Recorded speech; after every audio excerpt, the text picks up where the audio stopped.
this just the other day, and I really don't have any comparison because I've never picked up or played or whatever a mandolin before.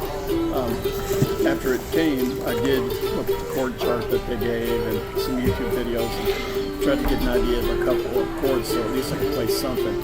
So stay tuned until later in the video and you'll hear my attempt at making up a song in the top of my head on a mandolin. Hope you enjoy it. Thanks. Well, it was too loud inside of there, so thought I'd come out here and do the rest of this review on this Vangoa mandolin.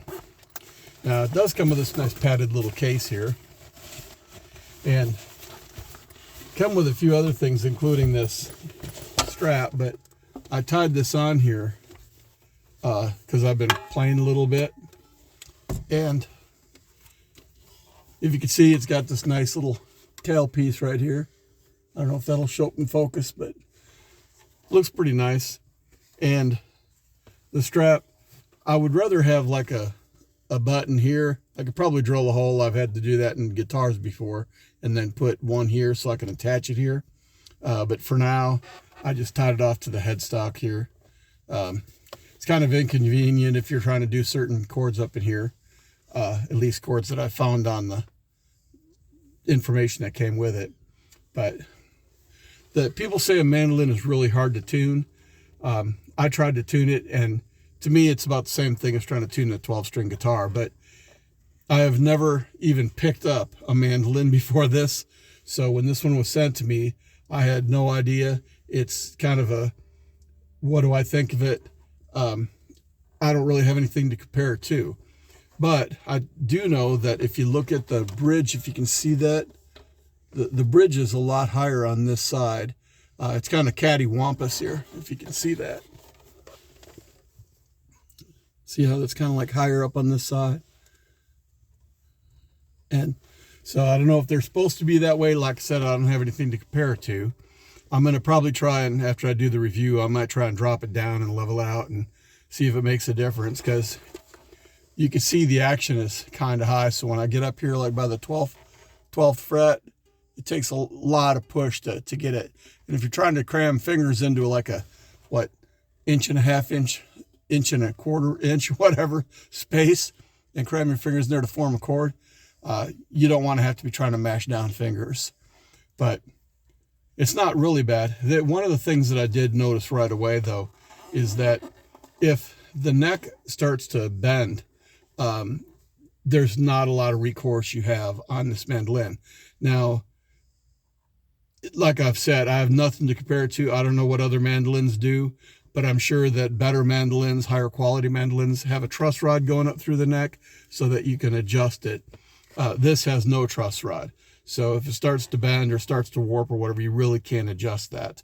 But again, it looks like these are not very expensive online. But it does have a pick guard, and I noticed the pick guard, if you can hear that, it's kind of loose. I'm going to try and tighten it up, but I just wanted you to see it as it came.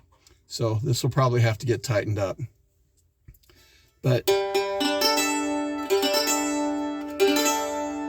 sounds a little bit out of tune, but not too bad.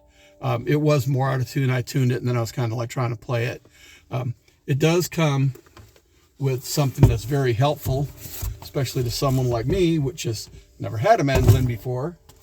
It did come with this little bag that had, let me set down this pick. They did have a nice cleaning cloth to wipe it down. And of course, they put their name on there.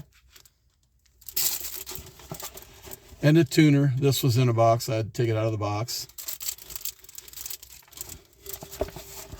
And it came with a few picks. So it came with some picks. I've got one of them taken out.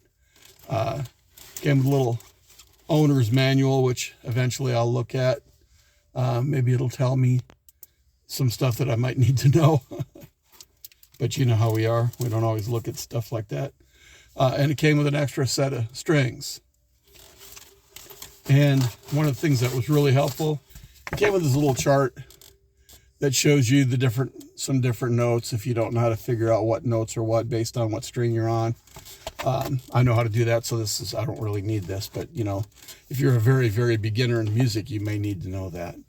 But I did need this because I had no idea how to make a chord on a mandolin. So I found a few easy chords and try to play with them, but it does, I don't know if that's in focus or not, but it does give you some finger placement chord chart here.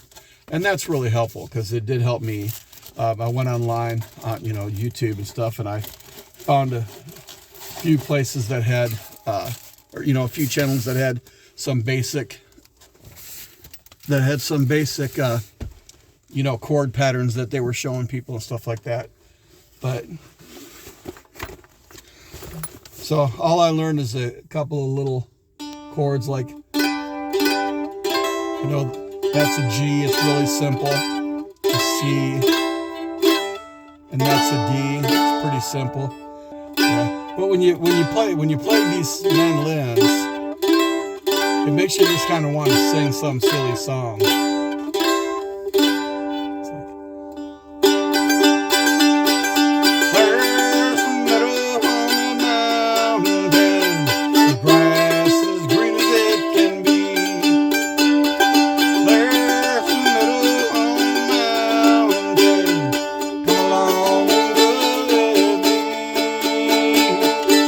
We'll ride horses on the mountain. Well, anyway, that's it.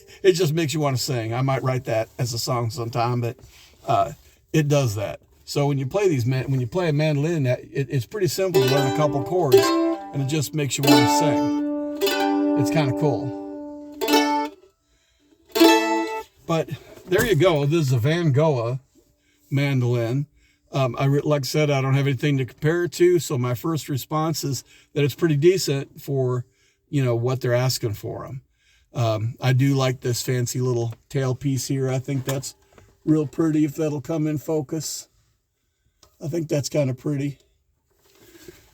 But there's, you know, there's some things that I don't like about it.